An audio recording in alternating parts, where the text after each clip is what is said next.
ये कहानी हमारे लिए सिर्फ एक फिल्म नहीं है, ये एक इमोशन है।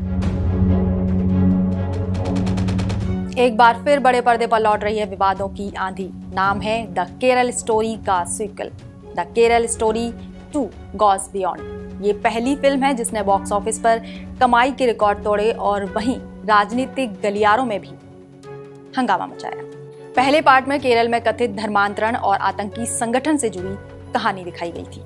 फिल्म को लेकर देश भर में बहस छिड़ी, कुछ राज्यों में टैक्स फ्री तो कुछ में विरोध प्रदर्शन। अब सवाल यह है कि क्या the Kerala story 2 goes beyond फिर वही बहस छेड़ेगी और क्या इससे केरल जैसे संवेदनशील और बहुसांस्कृतिक राज्य का सामाजिक संतुलन प्रभावित हो सकता है। नमस्कार, आप देख रहे हैं पंजाब केसरी टीवी, मैं हूं रंजना। दरअसल मामला है फिल्म का विवादास्पद होना और रिलीज पर लगी रोक, जिसको कोर्ट ने 26 फरवरी को केरल हाई कोर्ट ने रोक हटा दी। 26 फरवरी को केरल हाई कोर्ट की सिंगल बेंच ने अंतरिम स्टे लगाए जाने के महज 24 घंटे के बाद ही डिवीजन बेंच ने यह फैसला सुनाया, जिससे फिल्म के रिलीज होने पर लटकी तलवार को हटा दिया गया है। यानी film the Kerala story 2 goes beyond के रिलीज होने का रास्ता साफ हो गया है। फिल्म का विवादास्पद होना कि कहीं राज्य का सामाजिक ताना बाना बिखर ना जाए, तो इस पर भी 27 फरवरी को फिल्म मेकर्स ने एक प्रेस कॉन्फ्रेंस के दौरान अपनी प्रतिक्रिया दी और दावा किया कि उनकी फिल्म किसी राज्य या समुदाय के खिलाफ नहीं है। अब जान लेते हैं पूरी बात की फिल्म मेकर्स फिल्म को लेकर और क्या बोले। फिल्म के प्रोड्यूसर हैं विपुल अमृतलाल शाह और डायरेक्टर हैं कामाख्या नारायण सिंह।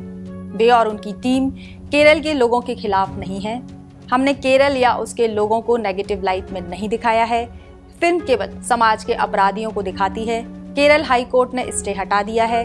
फिल्म में केरल, राजस्थान और मध्य प्रदेश की पीड़ितों को दिखाया गया है और किसी धर्म या समुदाय को डायरेक्ट नहीं किया गया है। सत्य परेशान होता है पर कभी पराजित नहीं होता। कोर्ट के जजमेंट के बाद ये बात सत्य साबित हुआ है। ये कहानी हमारे लिए सिर्फ एक फिल्म नहीं है, ये एक इमोशन है।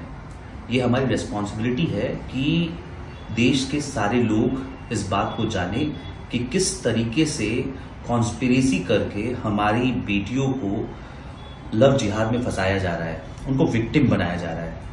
हम नहीं चाहते कि हमारी बेटियों को सब्जेक्ट बनाया जाए एट्रोसिटीज का। किसी दिन किसी बैग में, किसी सूटकेस में, कहीं फांसी के फंदे पे लटकी पाई जाए। मैं केरल के सारे निवासियों को एक मिसअंडरस्टैंडिंग दूर कर देना चाहता हूँ। ना हमारी फिल्म, ना मैं, ना मेरी टीम का कोई भी व्यक्ति केरल के स्टेट या केरल के लोगों के अगेंस्ट है। केरल एक बहुत ही प्यारी जगह है, गॉड जोन कंट्री है। लेकिन गॉड जोन कंट्री में अगर कुछ गलत हो रहा है तो वो लोगों तक पहुंचा के उस गलती को ठीक करना, ये हमारी कोशिश है। हालांकि फिल्म का लगे स्टे को हटा दिया गया है, लेकिन फिल्म को लेकर भी बयानबाजी और तेज हो चली है। एक पक्ष इसे सच्चाई दिखाने वाली फिल्म बता रहा है, तो वहीं दूसरा पक्ष इसे सिनेमा एजेंडा बता रहा है। मेरा मानना है कि बीते दिनों में ये जो स्टोरी सीरीज चली है ना, ये अपनी मर्जी से कोई नहीं बना रहा, ये बनवाई जा रही है समाज को छत विच्छत करने के लिए। इसकी सारी स्टोरी सीरीज का एक ही प्लॉट है, have a fictional narrative to help some political party, और ये फर्क जनता भी समझती है।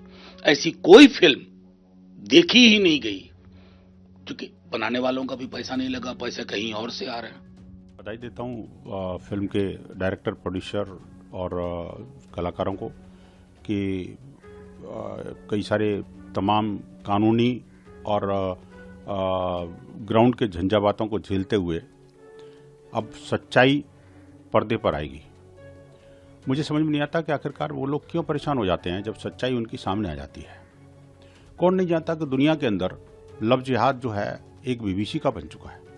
सिर्फ भारतीय इससे पीड़ित नहीं है और सिर्फ हिंदू समाज ही पीड़ित नहीं है, इससे कई संप्रदाय समाजों को इन्होंने तहस नहस कर डाला।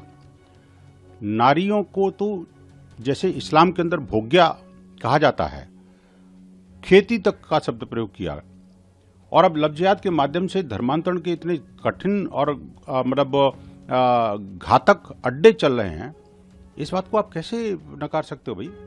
अब सवाल यह है कि क्या एक फिल्म समाज को तोड़ सकेगी? तो इस पर विशेषज्ञ मानते हैं कि सिनेमा समाज का आईना होती है, लेकिन आईना तभी असर करता है जब देखने वाले उसे सच मान लें। अगर दर्शक फिल्म को मनोरंजन या एक दृष्टिकोण के रूप में देखें तो असर सीमित रहता है, और अगर इसे सच मानकर भावनात्मक प्रतिक्रियाएं दी जाएं तो माहौल बिगड़ सकता है। इस पर केरल के लोगों का मानना है कि लोग विकास चाहते हैं, शिक्षा, पर्यटन और हेल्थ चाहते हैं। फिल्म आए लेकिन सामाजिक सौहार्द बना रहे।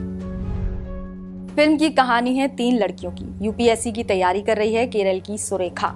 उल्का गुप्ता को पत्रकार बनने का नाटक करने वाले कन्वर्जन गिरोह का सलीम सुमित गहलावत अपने प्यार के जाल में फंसाता है।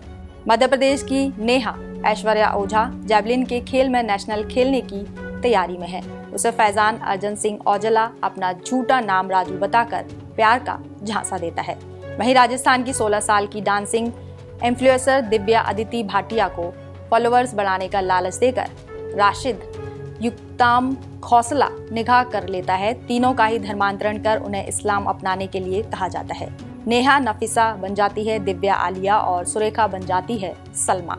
हिंदू लड़कियों के ब्रेन वॉश की कहानी है। बहरहाल एक फिल्म, एक कहानी, एक नजरिया, लेकिन समाज की नींव एक फिल्म से नहीं हिलती। जब संवाद की जगह टकराव हो और बहस की जगह नफरत हो जाए तब समाज की नींव हिल जाती है। अब देखना यह है कि फिल्म पर स्टे हटने के बाद क्या फिल्म सिनेमा हॉल तक सीमित रहती है या फिर समाज और सियासत में नई बहस को जन्म देगी। फिलहाल के लिए इतना ही। देश विदेश की खबरों के लिए देखते रहिए पंजाब केसरी टीवी। नमस्कार।